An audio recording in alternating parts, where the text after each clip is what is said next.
nakuha natin si Attorney Edward Chico, isang political analyst. Attorney, live kayo sa RMNDZ XL Manila. Si Lourdes po ito. Magandang hapon po, Ma'am Lourdes, at magandang hapon din po sa inyo mga tagapanood. Okay, diretso na ho tayo. Makakatulong ba kay Camille Villar na legwak talaga sa mga survey itong kanyang paglapit kay VP Sara para siya i-endorso?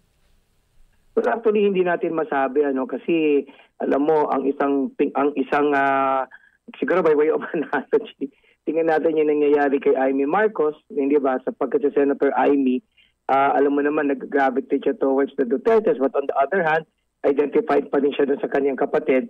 At nakita natin parang hati din yung taong bayan kasi hindi siya malaman kung saan siya.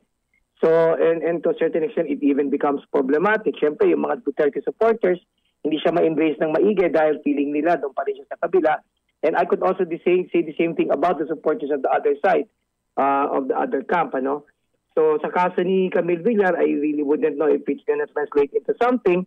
Pero siyempre, knowing that the Vice President has supporters now, depende kung paano mag-play out yung endorsement, it might possibly help her. Kasi hindi kagaya ni Senator Amy Marcos na tinitingnan na parang balimbing, hindi naman ng ganun yung dating sa kanya. Ang nangyari rito, the Vice President herself personally endorses her. But yung endorsement na yan, hindi naman bago na yan dahil very weak yung party system natin. Normal naman na nangyayari talaga yung ganyan. Pero hindi ba may pagtatampo naman sa mga supporters na mga Marcos kung siya ay nagpa-endorso lumapit dito sa kabilang kampo sa mga Duterte? Well, unang-una sa lahat, hindi naman first time nangyari sa atin yan. Kagaya nga na sinabi ko, ma'am, we have a weak party system. Our political parties do not necessarily stand on certain party principles. Wala talagang identifying principles that they stand for. So yung mga politiko, papalipat-lipat lang din talaga ng mga partido, and it's not even surprising anymore. Pangalawa, in the past, normal lang yan na yung kandidato, ikaw ay kandidato ng isang partido, tapos i-adapt ka ng isa pang partido, o kaya i-embrace ka ng isa pang senatoriable, o kaya ng presidente, o kaya yung dating presidente. So it's not like it's the first time that's happened. So hindi naman ito sa tingin ko pinagtataka na. And besides, pagdating sa politika, alam naman nila na yung kalakaran palaging ganyan. Basta wala ka lang talaga matinding atraso, naintindihan nila kung aalis ka, naintindihan nila kung makikipag-alyansa ka sa iba. And that has characterized our political landscape. What can we do? Yun nga lang, alam yung PDP laban ng panahon ni Pangulong Duterte, nahati sa dalawa. O pagkatapos, nagkagulo sila. Ngayon, yung iba doon, nagkampihan na uli. Tapos yung iba naman, lumipat na doon kay BBM. Yung iba naman, napunta na, kakampihan ng kapink. So, it's something that is normal, something that it's not surprising anymore. But hindi ba siya too late na, attorney, kung bigla siyang nagpa-endorso sa Vice Presidente, ilang tulog na lang, eleksyon na? Well, not necessarily, kasi nga reactive ang mga Filipino, reaksyonaryo tayo. So, anything can always happen, sudden shift in preference could possibly take place. Depende nga kung paano mag-play out yung narratibo surrounding yung endorsement sa kanya. Right now, the mere endorsement in itself might not necessarily work, but depending on how it's gonna play out. Yun yung sinasabi ko, paano niya ma-take advantage ito sa pag-shape ng tamang narratibo to convince the supporters of the Vice President to vote for her, maaaring makatulong sa kanya yun. Alam naman natin, pag may isang nangyari rito, could essentially change everything, hindi ba? Naalala mo nung tumakbo si Pangulong Pinoy bilang pagkapangulo, wala nga siyang balak. Talagang lahat ang pagpaplano nun na kay Maruas na. Biglang namatay si Tita Cory. So biglang nabago yung ihip ng hangin. So probably she's hoping na maging ganon. Pero hindi mo din masisisi si Camille dahil kapit sa patalig Dahil ang ranggo niya, naglalaro lang mula 12 hanggang 18. So it's a very precarious situation. Hindi siya sure win. Oo. Attorney, sandali kasi meron siyang pera. Actually, siya may pinakamalaking pera. Meron siyang mga magulang na nakaupo na rin, kilala. Lahat may makinarya. Saan ba may kulang? Ba't talagang hindi siya sumasama sa top 12? Pero una, bagamat siya ay nakatali doon sa pamilyang Villar, sa mga Villar siya hindi masyadong kilala. That's also a factor. Pangalawa, in terms of exposure, hindi rin tayo talaga masyadong familiar sa kanya. Hindi natin alam kung anong mga ginagawa niya. At pangatlo, sa tingin ko rin, may fatigue din sa mga bilyar posible because it's a political dynasty. Kasi kung mapansin mo, parang humina din yung mga bilyar lately. Kaya mas malakas sila kapag hawak nila yung lugar, kagaya ng Las Piñas, kagaya ng Parañaque, to a certain extent, even Cavite. These are areas that are actually subject to their own control. Pero kung titingnan mo yung buong pangbansa, medyo humina na rin talaga sila. Tandaan natin yung kanilang ama, si dating senator, Senate President Villar mismo, na mahinga na nga sa politika dahil hindi na rin naman masyadong pumapalo. But at the end of the day, sa mga Villar, siya talagang she's the least popular, she's the least unknown, and people are not actually necessarily familiar with her. Ang problema, yung pagtakbo niya medyo bland, hindi na siya masyadong gumawa ng ingay. Bihira siyang nabalita, whether good or bad. Bihira siyang napag-usapan sa social media. Bihira rin siyang nakikita sa mga coverages ng mga balita sa media. So a lot of these things definitely would contribute to her placing between 12 and 18. Kung tutusin, hindi mahinayaan, considering na hindi na siya kilala, nandoon pa rin siya. Pero as I said, it's a combination of a lot of things with respect to her. Okay. Aksaya na lang ba sa pera ang kanyang pagtakbo? Kasi pwede naman attorney sa ibang posisyon kung pinag-usapan natin local, no? At papasok talaga ito. Pero bakit ito may Villar na rin naman sa Senado? Ba't Senado pa? Importante kasi na meron talagang papalit para tuloy-tuloy sila. Parang lagi silang nandiyan sa eksena. Malaking bagay din kasi kung meron talagang isang Villar sa Senado. Kasi after 3 years, so siya yung parang transition, siya yung magtutuloy hanggang makabalik yung nanay niya siguro. And that has always been there with them. Kung napansin mo, hindi laging nawawalan ng Villar sa national scene. So I think they would want to continue that. And I even remember, hindi ba, even Cynthia Villar was interviewed before, excuse me, tinatanong siya, hindi po ba masama ang political dynasty?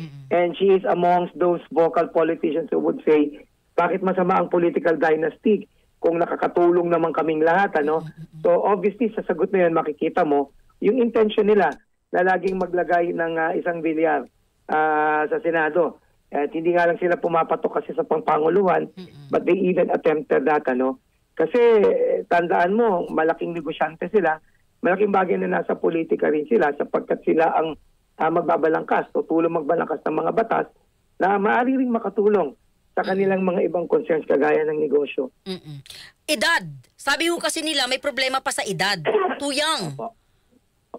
Pero ba't hindi niya makuha yung generation niya? Si Camille Villar kasi she's always seen as part of kumbaga tinitingin siya bilang isang traditional na politiko dahil galing siya sa pamilyan Villar, She was actually never seen as someone na by virtue of her youthful passion, so to speak, could actually invite support from the young Filipinos. Hindi siya nakikita na gano'n. Ang nakikita dito yung pangalan niya na laging iniugnay sa traditional politics. And that certainly wouldn't help her.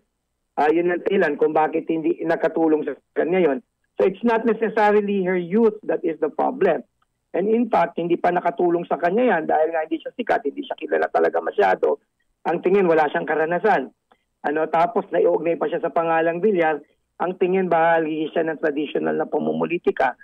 So, yan naman nakakontribute because otherwise there should not have been any reason kung bakit mababa siya dahil yung kanyang kapatid, yung kanyang nanay, they figured prominently in the previous elections for the Senate. Ito naman po, attorney, bago ko po kayo bitawan, makakahabol pa ba si Senador Amy Marcos? Of course, it's never too late, kasi sabi ko nga sa'yo, reactive ang mga Pilipino.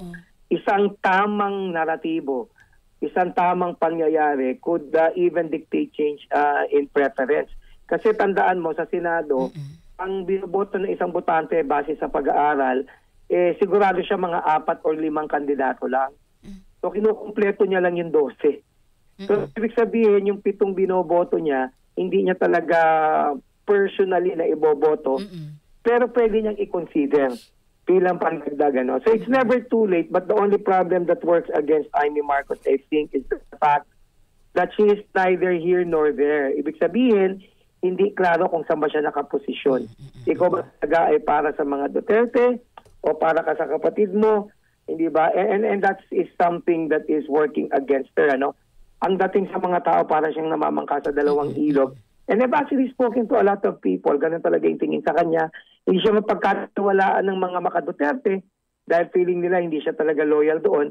On the other hand, hilaw din naman siya doon sa kabilang panig. And that definitely would spell, to a certain extent, trouble for her getting elected. I think, ito yung unless something na medyo kagimbal-gimbal yung mangyayari that would trigger some sort of a recalibration of her campaign, I doubt kung makakapasok siya the way I see it. Baka hindi siya makapasok. And nakikita mo naman, nag-double time din yung Ali. Pasinin mo itong ongoing Senate investigation.